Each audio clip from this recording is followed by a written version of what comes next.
नमस्कार, फाइटर समाचार में आपका स्वागत है। पेश आज 12 जून शनिवार सुबह 6 बजे राजस्थान की खास खबरें। देश विदेश के प्रसिद्ध न्यूरोलॉजिस्ट और पद्मश्री डॉक्टर अशोक पनगड़िया का शुक्रवार को निधन हो गया। पनगड़िया पोस्ट कोविड बीमारी से जूझ रहे थे और लंबे समय से वे वेंटिलेटर पर थे।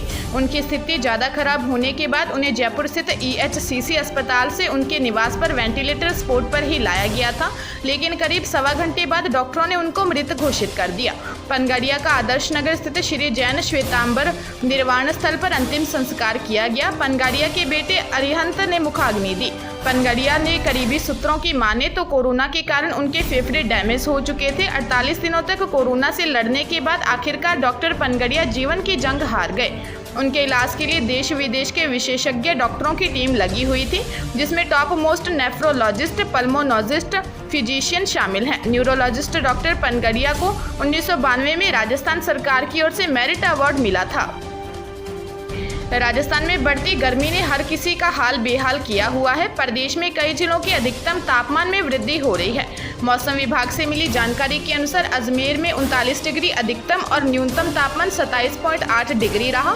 इसी प्रकार जयपुर में 41.1 अधिकतम, 30.8 डिग्री न्यूनतम, कोटा में 41.7 अधिकतम, 30.3 डिग्री न्यूनतम, डबोक में 36 अधिकतम, 26.6 डिग्री न्यूनतम, बाड़मेर में 41 अधिकतम, 28.3 डिग्री न्यूनतम, जैसलमेर में 40 अधिकतम, 26.9 डिग्री न्यूनतम, जोधपुर में 40.8 अधिकतम, 29.3 डिग्री न्यूनतम, बीकानेर में 41 अधिकतम, 30 डिग्री न्यूनतम, चूरू में 44 अधिकतम, 31.5 डिग्री न्यूनतम, श्रीगंगानगर में 44.2 अधिकतम, 31.3 डिग्री न्यूनतम, भीलवाड़ा में 38.5 अधिकतम, 26.9 डिग्री न्यूनतम, वनस्थली में 42.2 डिग्री अधिकतम, 25 डिग्री न्यूनतम, अलवर में 42.2 अधिकतम, 27 डिग्री न्यूनतम, सीकर में 39.5 अधिकतम, 28 डिग्री न्यूनतम, चित्तौड़गढ़ में 43.3 अधिकतम, 26.6 डिग्री न्यूनतम, फलौदी में 42.8 अधिकतम, 29.6 डिग्री न्यूनतम तापमान रहा।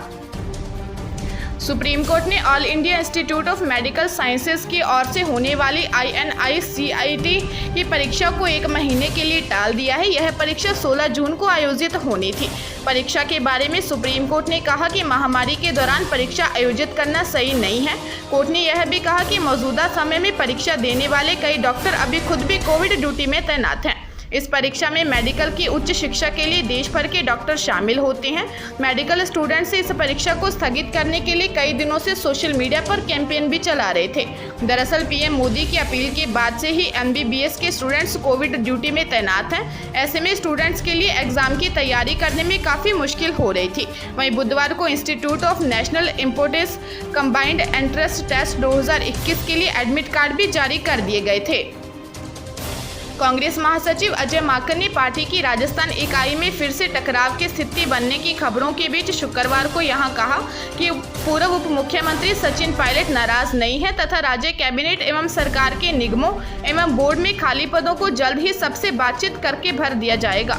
उन्होंने यह भी कहा कि पायलट के साथ उनकी रोजाना बातचीत हो रही है। कांग्रेस के राजस्थान प्रभारी माकन ने पायलट समर्थक विधायकों की कथित नाराजगी से जुड़े सवाल पर संवाददाताओं से ऐसा कहा कि ऐसा कुछ नहीं है, सबकी सुनी जा रही है, सबके साथ मिलकर काम कर रहे हैं। उन्होंने बताया कि जो रिक्त पद हैं, चाहे वह कैबिनेट में हो या सरकार के अंदर बोर्डों या निगमों में हो, सबसे बातचीत करके इनको जल्द भरा जाएगा, जल्द ही नियुक्तियां होंगी। पायलट की नाराजगी से जुड़े प्रश्न पर माकन ने कहा कि ऐसा बिल्कुल नहीं है, मेरी उनसे रोज बात हो रही है। अगर नाराज होती तो क्या हमारी बात होती। जोधपुर में कोरोना की दूसरी लहर भले ही कुछ थम गई हो, लेकिन कोरोना के कारण उपजे संकट कम नहीं हो रहे हैं। कोरोना संक्रमण के कारण 1 माह पूर्व अपनी मां को खो बैठे एक युवक ने फंदा लगाकर जान दे दी। मां की मौत के बाद से वह अवसाद में चल रहा था और आखिरकार उसने आत्महत्या कर ली। देवनगर थाना पुलिस ने बताया कि सिसोदिया गार्डन के पास राजीव गांधी कॉलोनी निवासी 21 वर्षीय अनिकेत ने अपने घर में रस्सी से फंदा बनाकर पंखे के हुक से झूल गया।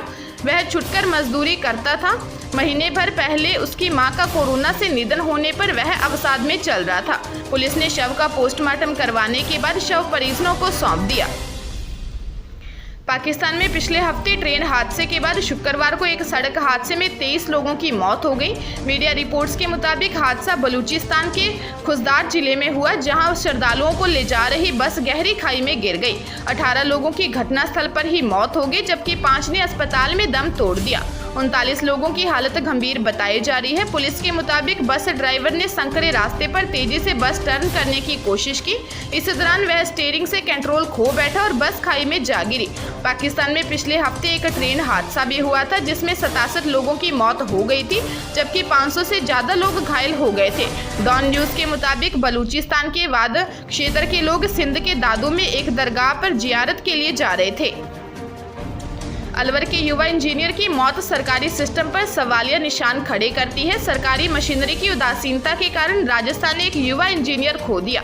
महज 32 साल के युवा इंजीनियर की मौत के 22 दिन बाद ही उनकी 3 साल की बेटी अब मौत के जिम्मेदार पर कार्रवाई कर न्याय की मांग कर रही है। रोज वीडियो कॉलिंग कर पूछती है कब आएंगे पापा। न उसे यह पता कि मौत क्या होती है और न ही यह कि उसके पापा अब इस दुनिया में नहीं हैं।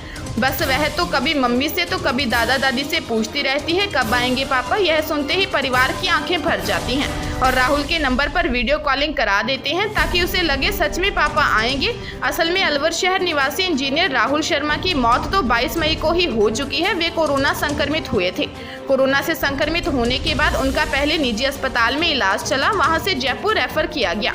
जिला अस्पताल से एम्बुलेंस ली, लेकिन एम्बुलेंस में पर्याप्त ऑक्सीजन नहीं होने के कारण राहुल की जयपुर ले जाते समय रास्ते में ही मौत हो गई थी। सरकारी सिस्टम की बड़ी खामी रही कि एम्बुलेंस में ऑक्सीजन की जांच नहीं की गई। भीलवाड़ा जिले में दिन दिहाड़े प्रॉपर्टी डीलर पर हमला कर लाखों रुपए की लूट होने की जानकारी सामने आई है। सूचना पर पहुंची पुलिस ने बताया कि बदमाश प्रॉपर्टी डीलर से 12 लाख रुपए भी लूटकर फरार हो गए। वहीं घायल प्रॉपर्टी डीलर को जिला अस्पताल में भर्ती करवाया गया है। पुलिस ने घायलों के बयान के आधार पर बदमाशों को पकड़ने का प्रयास शुरू कर दिए हैं।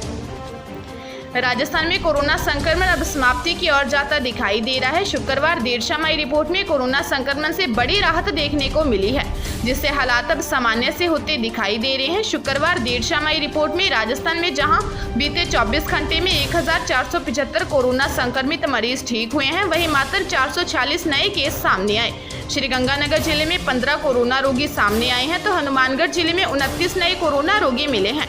हालांकि सरकार द्वारा कोरोना संक्रमण की चेन को तोड़ने के अथक प्रयास किए जा रहे हैं कि ताकि ये आंकड़े भी धीरे धीरे समाप्ति की ओर आएं।